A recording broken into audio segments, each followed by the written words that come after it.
It began like any other morning in the Charleston County Courthouse.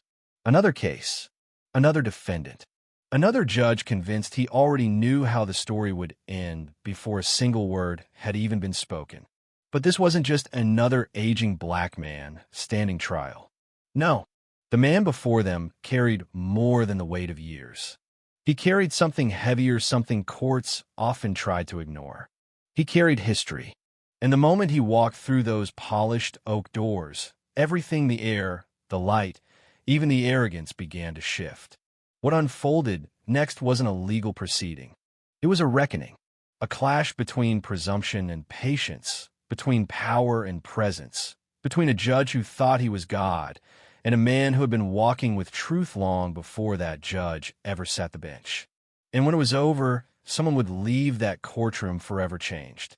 But it wouldn't be the man in handcuffs. His name was Franklin Elias Braithwaite.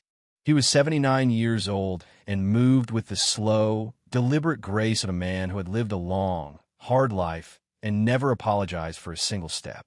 His suit was soft gray, outdated but clean. The cuffs of a jacket were gently frayed, the kind of wear earned over decades, not neglect. In one hand, he carried a battered fedora, not for fashion, but because it had been his for over 40 years. It was Sunday pride. It was funerals and weddings and baptisms and blues shows and barbershop conversations. It was him. No one stood when he entered. No one stopped whispering. No one looked up from their phones or their notepads. To them, he was just another face in a system that processed faces, not people. Another trespassing case. Another court-ordered eviction. Another body in line to be shuffled into silence.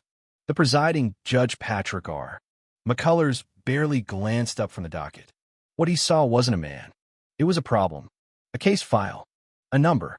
Case 2047C. The state of South Carolina versus Franklin E. Braithwaite. The charge?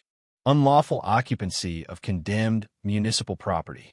The bailiff called his name like he was announcing lunch orders. Franklin moved to the defense table. Alone. No lawyer at his side. No family in the back row. No friends whispering encouragement. Just him. His breath. His silence. His history. Judge McCullers tapped his pen on the desk twice. "Mr.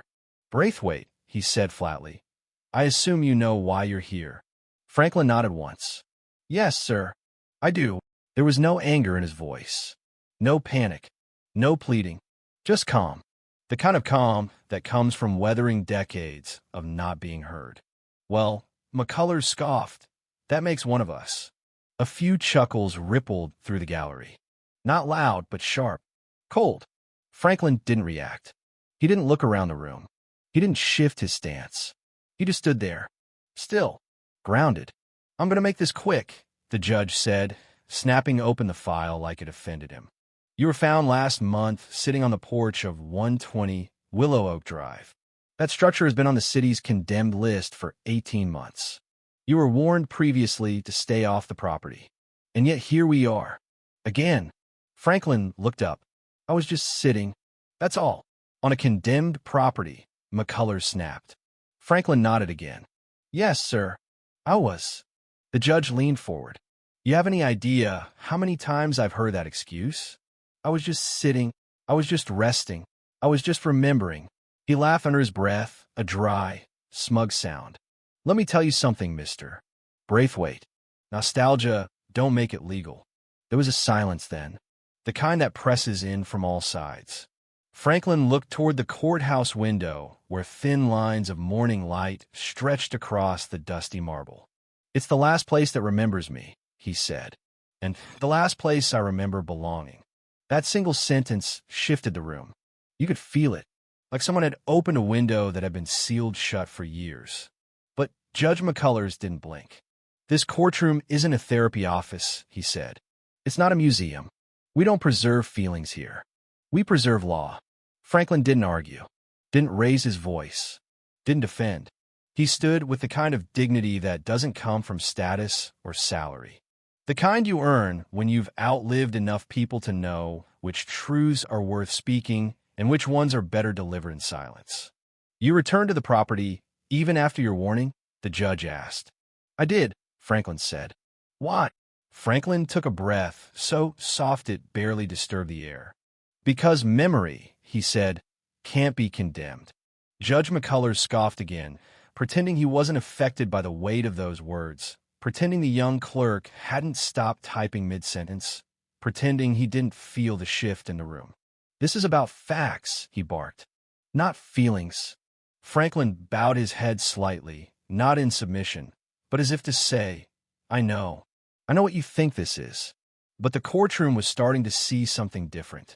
McCullers tapped his gavel once. Then we'll proceed with sentencing, since the defendant has chosen not to offer a formal defense. I'll take 30 days, Franklin interrupted gently.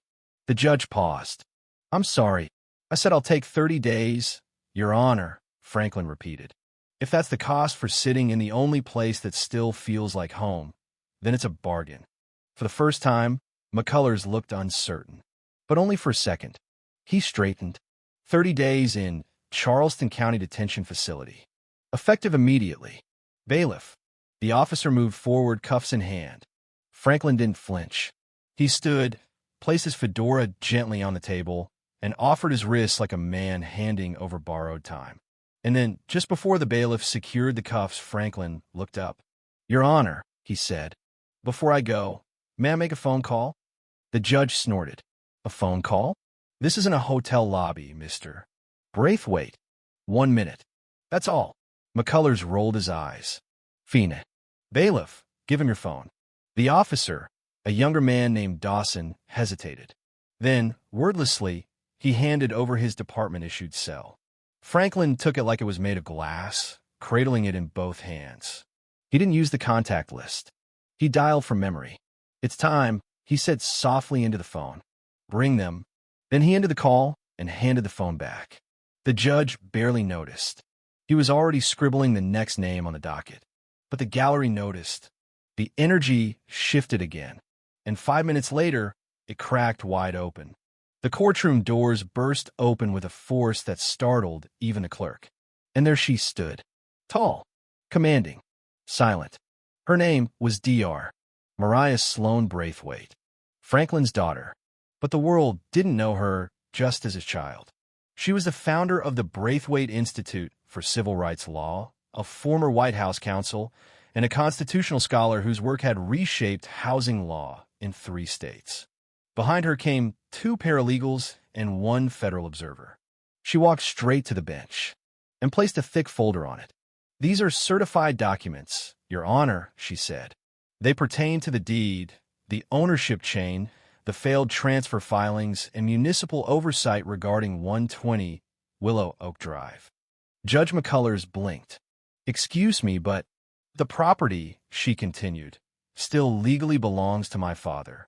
The city never completed the eminent domain seizure. The paperwork was filed, but never executed. I have the timestamps, the clerk logs, and the state archives backing it. The judge opened the folder, and the color drained from his face. It was all there. Property records dating back to 1959. A signed statement from a city clerk confirming the transfer had stalled due to zoning litigation. A notarized letter from the Housing and Urban Development Department affirming Franklin's standing as the legal owner.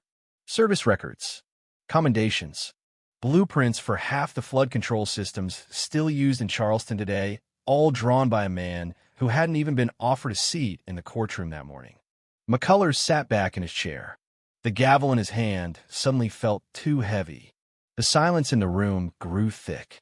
No one spoke. Not even the young prosecutor who had previously smirked when Franklin first said he had no attorney. I see, McCullers finally muttered. Mariah didn't blink. She didn't argue. She let the truth do the work. In light of this documentation, McCullers said slowly, the court vacates the previous sentence. All charges are dismissed. The record will be sealed. The bailiff removed the cuffs. Franklin rolled his wrists gently and nodded. Thank you, he said not to the judge, but to his daughter. As they turned to leave, Judge McCullers called out, Mr. Braithwaite. Franklin paused. I didn't know, the judge said. Franklin looked over his shoulder. You didn't ask. Then he walked out. Not as a defendant, not as a trespasser, but as a man the city had nearly buried. Outside, the sky was sharp blue. Reporters rushed forward. "Mr. Braithwaite, do you have a statement?" Franklin adjusted his fedora. "I wasn't looking for justice," he said. "I was looking for memory." And with that, he walked down the courthouse steps, one slow step at a time, leaving behind a silence that no gavel could fill, and a system forever changed by the presence of one man who refused to be forgotten.